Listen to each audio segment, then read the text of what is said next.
Look at this, man. We got like this. This is so This is like, and yeah. classy. I feel like I'm in Greece, right? Yeah. This is like the Apollo. Echo. This is actually perfect. Good acoustics. Yeah, this is awesome. What's up, everybody? I am here in Springfield, Massachusetts at the IJA 2018, and I'm with Justin Therrein. What's up, Justin? What's up, people? How'd you get into performing? Oh man, I have always been a ham, and yeah. So just when I was a kid, my parents told me I would just burst into the room and, right. and ladies and gentlemen, the show is about to begin. From there, it's just like I really had a rough time for many years of drugs and alcohol abuse and depression, and kind of came to a big sort of pinnacle moment in my life where I needed to make some serious choices, and so I got rid of all that stuff out of my life. Cut all the bad people out of my life, and just started focusing all that energy and that time that I had into circus. I mean, long story short. Right. Yeah. It's a big thing, though. Yeah. Circus, in a way, saved your life. Yeah. Got you where you are now. Yeah, like I put that energy performing. into something, you know. I mean, Dude. I would thank you. Good for you, man. Thank you. What was some of the things when you first started? What was some inspirations that got you into circus? Well, like I just kind of realized what I was. So I found, I would be living at the beach and running across the logs that are like kind of piled up on the beach, running across them, or climbing trees and like, balancing on walls and sort of, okay, so there's that, and my dad taught me how to juggle. Oh, cool. And I picked up a unicycle and I got into slackline and nice. But without knowing. All self-taught, most of it? Yeah, just self-taught. Yeah, wow. I mean, I wasn't serious. It was just playful. That was like the things that, and then I put together, found I'm doing sort of circus things. Yeah. And so Very I cool. put the stuff together, and then I started realizing, yeah, I'm attracted to that lifestyle and the gypsy lifestyle of traveling and creating a big scene and then leaving nothing, right. besides maybe like some confetti on the ground or something, and that's the only thing. Do you like that, going from different places? Yeah, and that's what drew me to it. Different worlds. Yes. For me, I've been to 27 countries. I traveled all over the world and performed, and I loved going to seeing a different way of life, a culture, the food, the way, the language, the people, and the audience. Audience was always different in different places. In Mexico they're super loud and crazy, and Sweden they're very reserved. But in Japan, they kind of hold it till the end and then they go insane. Nice. So it's like, and then here in America they want it now. Yeah, so it's like it's a little bit like, come on, you got 90 seconds, let's see it. What was some things when you were growing up that when you said you liked the gypsy and traveling, what got you into really saying, okay, this is what I want to do? The thing, so many things feed into that, right? But like, I left home, was more kind of rebellious at this age, and so I couldn't stand being like controlled, and so I needed like some air, to breathe. Right. So I left, and then was like living very modestly, living in like a homemade like tree house in somebody's backyard. Working by street performing guitar. Okay. Did you ever do busking? Yeah, I mean, that is busking, really. What was that like?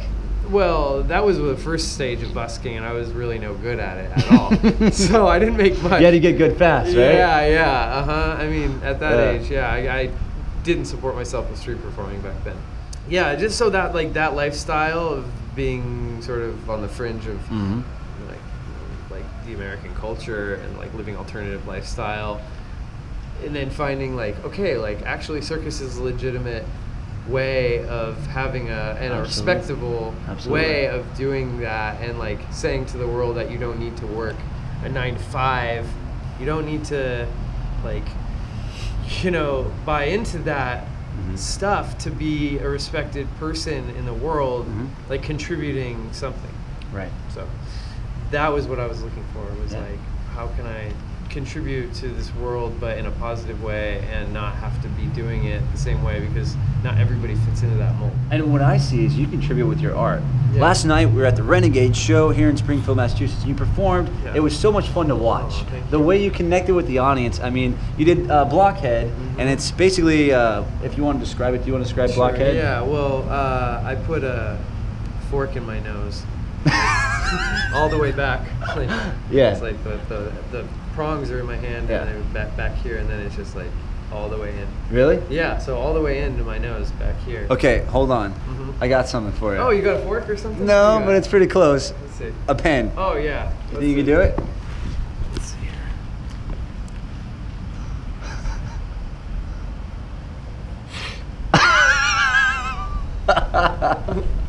Movie magic. Actually. Movie magic. I can't do that, but I really do put the fork in my nose. Back in the day. Tell me why you can't do this. Like, explain Okay, so yeah, people know. I can, yeah. So usually people do a nail, Okay. this is a 16 penny nail or something. Nails are tapered on the end. They're smooth. They're not this diameter. Okay.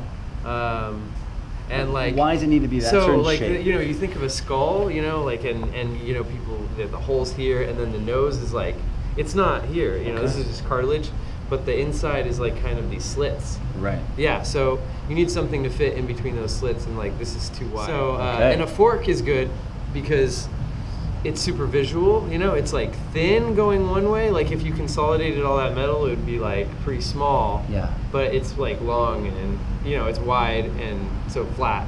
Yeah. So from the side, it looks like this huge thing going in your nose, but really, it's the same with sword swallowing. How did you learn to do that? Yeah, that's a great story. So I saw a little house show, just like playing guitar, and then he was really had no real great act or anything, but then at the end he's like, now I'm gonna put this nail in my nose, and just like put this nail into his nose. And I was like, that is so cool, I want to learn how to do that. And I went up to him and talked to him after, and he's like, sure, I'll teach you, yeah. He's like, you're just gonna put the nail in your nose a little bit. He's like, you're gonna feel Wait, around. this is how He's you like, talk you're to him? gonna He's put like, it in. yeah. Yeah, he's like, you're gonna put it in. You're gonna feel a spot where it feels like it can't go through. Go through that. Oh. And you're gonna feel a second spot where it feels like it can't go through. Go through that. You're in the third spot where it feels like it can't go through. Don't go through that. Okay. Yeah. Yeah, there you go. Yeah, so that's that's it. how you do it. There you go.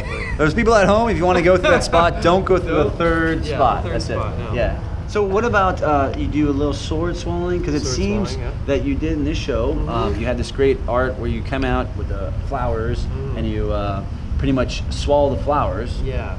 How did that come about? How did sword swallowing That's come about? well, the sword swallowing was like after the nail in the nose thing was like, that's what I'm refining my interest in circus into like this certain thing that's like Right. sort of danger and skill mixed. And so sword swallowing was like what I wanted to do. Right. It takes a long time to learn. It's not like fake. It's very real. It's very dangerous. And it takes a long time to learn how to do Oh, that. it's right here. Okay, watch this thing right here. Okay. Watch closely. Are you watching? Get the whole thing? Yeah, I think so. 1, 2, 3. What? Where'd it go? Where'd it go? Where'd it go?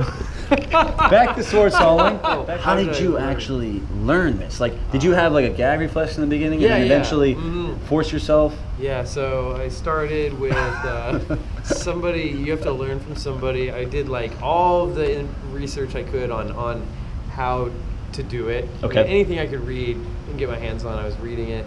And any kind of anatomy books I was studying, any kind of sort of everything I could find out. And, Cool, and man. you know, people were like, you need to learn from somebody else. So knowing that you need Okay. someone to help you, how dangerous is it where you can actually hurt yourself, if not kill I yourself? even, with the person that helped me learn, I'm still doing it incorrectly. Ah. And so I was swallowing the sword. There's sphincters in your throat. Okay. Yeah. And they're like basically there to prevent stomach acid and your contents of your stomach spilling out of your mouth when you go upside down to pick up a pen off the ground. And so that sphincter you need to be able to relax to let the sword slide down into your stomach. Okay. Okay. So that sphincter can also be opened by swallowing, like, right? And I was swallowing to let the sword down, And one time I was street performing, and I had the sword resting on the sphincter, and I swallowed, and the pressure of being resting on the sphincter and opening cut that esophagus, like the sphincter part. Yeah. Oh no. And so I pulled the sword out, and there was blood on it. Oh no. And I licked it off, and was like, "That's the end of the show." And what did the audience do? Actually, I was really bad at sword swallowing back then, and there was Okay. only a few kids watching. Oh. And they were like, "Whatever." That was when I was first learning. So a couple kids had some nightmares, and I don't think they even really noticed. Packed up my stuff and went to the hospital. I was on a unicycle. I unicycled to the hospital. You're kidding me. You unicycled to the hospital. They're like, "What's wrong?" "Oh, I just sword swallowed this sword." Yeah. What is this, circus in town?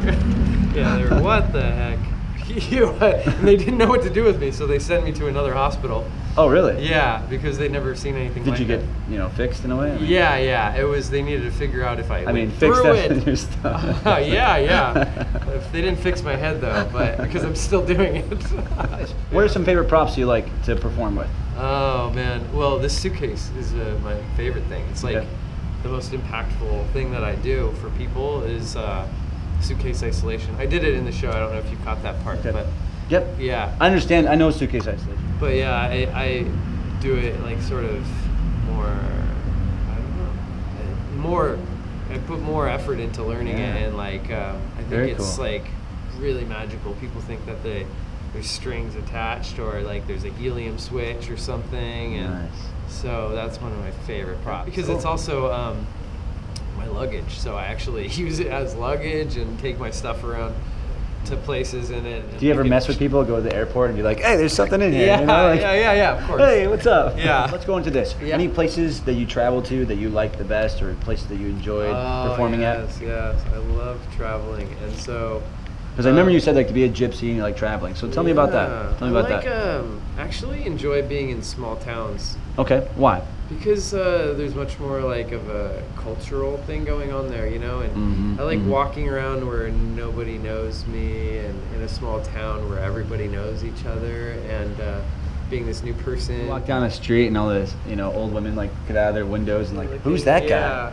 Hey, did you see so and so? There's some guy walking around. It's not like a creepy sort of way where it's like some creepy dude. It's just like, well, I don't know. It's just you get to know people in a smaller town much easier than being I don't know, in a city where people don't. Where were you born and where'd you raise? I'm from LA area. Okay. So outside in the suburbs of LA.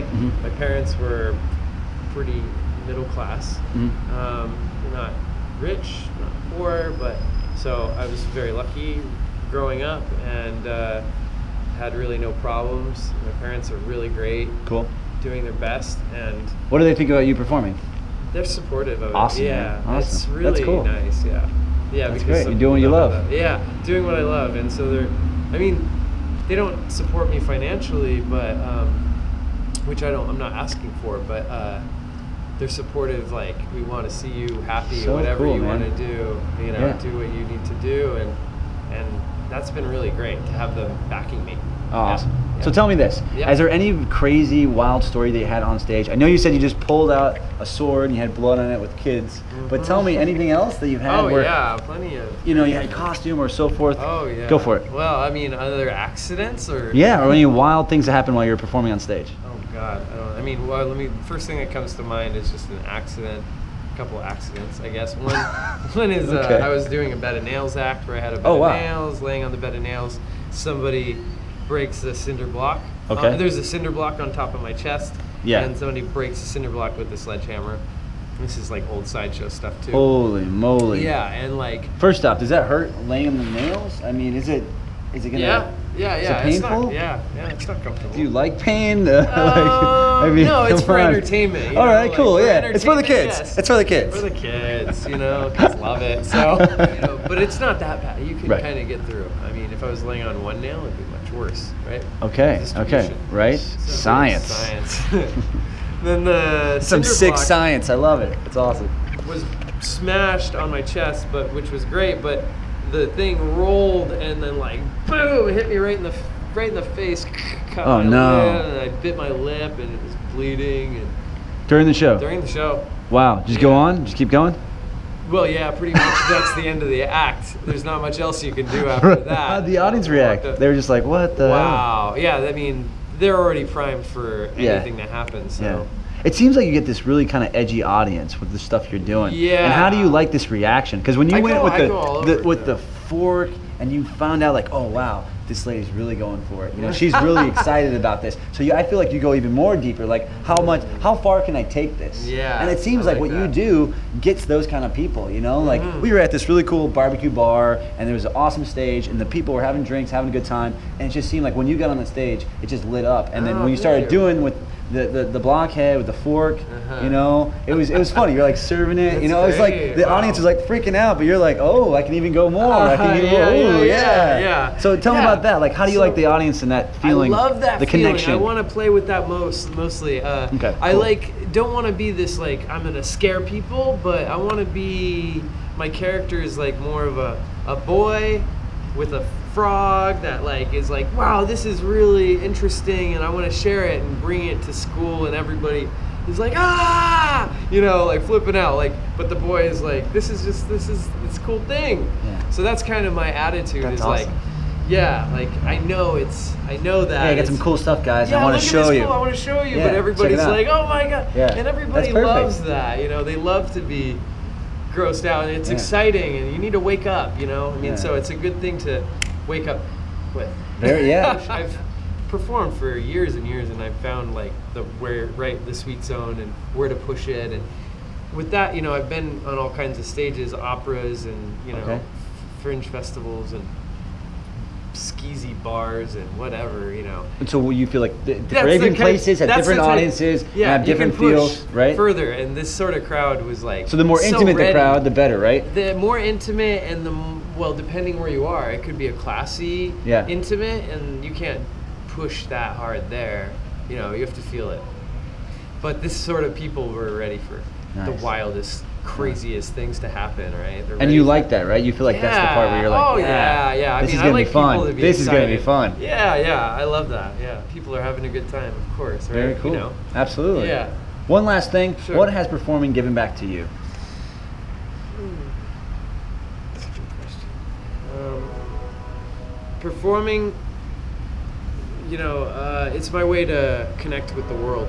So it's the first thing that comes to mind is like I'm pretty quiet of a person and kind of introverted, and I just kind of blend in with everything, and it's hard for me to be like speak my mind and like connect with people, and I have no way to explain like how much love I have for the world, like with words and normally. So this sort of is, I'm always looking for a gift, like or something to give back and like express that I want to be in, and I want to be, you know, want to be engaging with the world. So that's like my way of engaging, and like it's like I can be such a normal, and nobody will ever notice me ever, and that's great, and that's fine. But then when I perform, it's like people light up, and they're like, now we have something to talk about together, and they engage with me, and so that's like a really amazing your voice thing to be heard, like exactly, like the true that's exactly Justin, you know. I mean, like I don't think I would ever have the opportunity to talk with you and have this honor if it weren't for what I do. So I feel like I land in amazing situations like this. Right. Being flown out here to Springfield, Massachusetts to you perform tomorrow on the show. Yeah, it's going to be awesome. I'm excited for it. Cascade of Stars. Yeah. It's going to be great. Yeah, I'm quite honored. And look at all the people who come up who want to learn this stuff. I mean, what kind of advice would you give to someone that wanted to do the Summit sideshow way? I mean, safety first, obviously. But safety third, absolutely. Well, just going full blown. I mean, but of course, like, being careful. I mean, with safety, it is important with these sorts of things. Sideshow, if we're talking about sideshow, it's like learning everything, learning your skill and taking the time to learn it really well, and then doing it a lot, you know. doing it a lot. Like any opportunity you can get. How much is the history important to you? Even The history, Sideshow oh God, well, it's so important. Right? So know the That's history. a really great point. Yeah, right? yeah. A lot of people don't understand Sideshow, and if you do it, know the history, know where it's coming from. Yes, like pay respect to the people that paved the way for you to do what you do. Always. Absolutely. With anything, right? Like, absolutely. And then you're going to become successful. It's not only the skills, it's like, you know, networking or whatever. You know, like you've got to know this person right over here is a world class. You got to be showing your respect to this person that did all these major contributions to what you're doing. And if you just write him off because it's not the type of person or your type of person, then you're shooting yourself in the foot. I mean, and you got to give respect to those people. Absolutely. Yeah, and so that's so super important. I mean, thank you for sharing all this. I really appreciate it. Yeah. But when you first started to where you are now, I mean, wow, like that's a hell of a journey to go from performing and how it's shaped your life into where you are now. I mean, think about where you have think of being all the here places today. you've been and the shows you've done, and just having that one day where it's, you know what, I'm going to change. And you change for the good. Wow, I know, yeah. Right? It's like a real positive thing to do with my time instead. And and I'm reaping those benefits now, for sure. Man, I'm super excited to see you perform tomorrow. I had a blast seeing you perform yesterday. Thank you. Thanks for sharing. Yeah. Check him out, Justin. Thanks for watching. See you guys next time. See you later.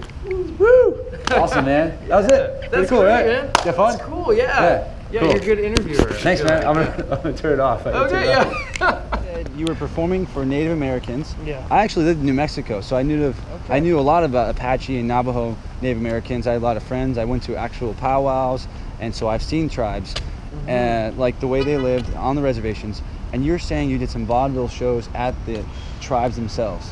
Yeah, so at the reservations themselves. You actually perform for tribes. What was that like? Yeah. So we connect with a group called the New Old Time Chautauqua, is one humanitarian project I work with, and they're bridging Native Americans in state parks. There was a state park tour we did, and like to get Native voices back into state parks.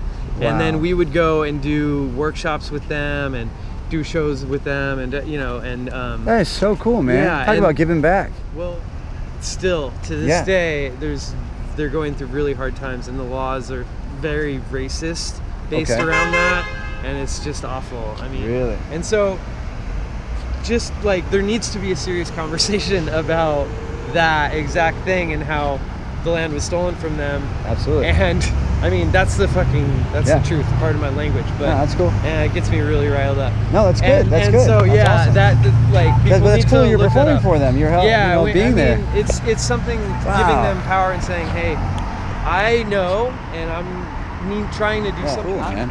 And other work too. I mean, I go with Clowns Without Borders and do work Clowns Without Borders? Syrian refugee camps and stuff like that too. Yeah. What has it been life-changing right there? Just going. This is the work that I would love to be doing all the time. Yeah, it's because it's dude. Hey, good for you, man. That's awesome. Yeah, that's very cool. It's important. Work like that. Absolutely, man. That means that you're doing it with a purpose. You know what I mean? You have a huge purpose. It's not just the glitz and glamour, money and shows. It's more with the purpose. Yeah, I mean. Good for you, man. Yeah. Very cool. Yeah. What can you do with your life and your skill? You know. Yeah. What can you do positive in the world, right? Hell, man. Awesome. Yeah. Thanks. Keep it up. Yeah. Keep it up, man. Thank you. Good stuff.